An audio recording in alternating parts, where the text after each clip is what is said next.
Yawezekana mradi huu pengine nilikuwa nazungumza na wenzangu, ni kama sehemu ya kuhalalishia watu mambo yao, kwamba mradi upo na kama upo basi ngoja tu na si mambo yetu yapitie hapa hapa ili maisha yaendelee.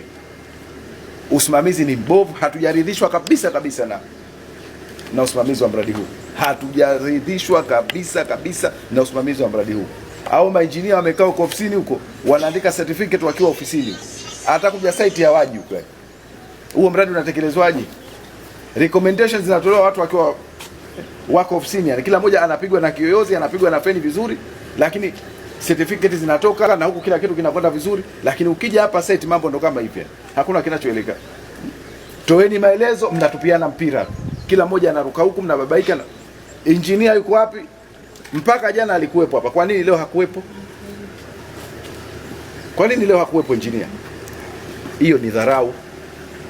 Na mipango sijui nani leo anakaimu ukurugenzi. Hii tabia ya kuniletea makaimu kwenye ziara yangu iwe mwanzo na ndo mwisho. Kutoka hapa, kutoka mzunguko huu wa leo, habari ya kuniletea makaimu, mnamleta kaimu muwe na sababu ya msingi kabisa. Habari ya kwamba hatujui kenda wapi, wanakimbia kujibu hoja. Wameshajua kwamba kuna pahala hawakutenda vile ambavyo ilipaswa, wanakimbia kujibu hoja. Sasa kuanzia leo iwe mwanzo na ndo mwisho. Tunataka timu yote ikamilike. Aliyemeza shoka aende kwa DMO akatoe hiyo shoka aje kwenye ziara hapa. Sasa maelekezo yetu kwa siku ya leo, mradi huu tunaukabidhi TAKUKURU kwa ajili ya uchunguzi na watupatie ripoti ambayo ili itusaidie hatua za kuchukua kutoka hapa. Kuna mambo mengi sana ndani ya muda mfupi, na hayo tumebana tu, lakini kuna mambo mengi tumeyabaini hapa. Kwa hiyo TAKUKURU watafanya hiyo kazi ndani ya siku 7, watakuwa wametukabidhi ripoti. Kabisa. Ndani ya siku 7 watakuwa wametukabidhi ripoti na tutatoa ushauri wetu na hatua za kuchukuliwa. Kamati hii ya usalama tutatoa ushauri wetu na hatua za kuchukuliwa. Na nikwambieni kabisa, kwenye hili mtatusamehe sana. Mtatusamehe sana. Hatutasita kuchukua hatua kwa yoyote. Hatutasita kuchukua hatua.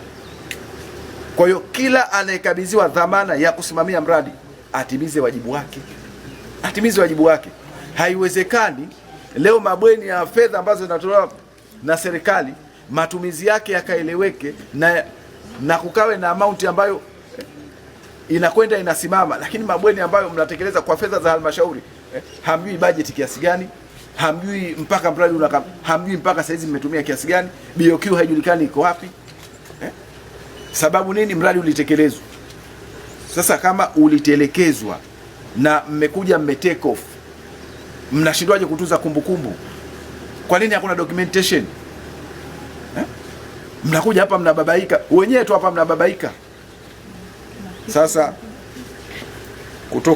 kutoka leo lini? Leo Jumanne, Jumatano, Alhamisi, Ijumaa, Jumamosi, Jumapili, Jumatatu tutakuwa tumepokea ripoti ya TAKUKURU.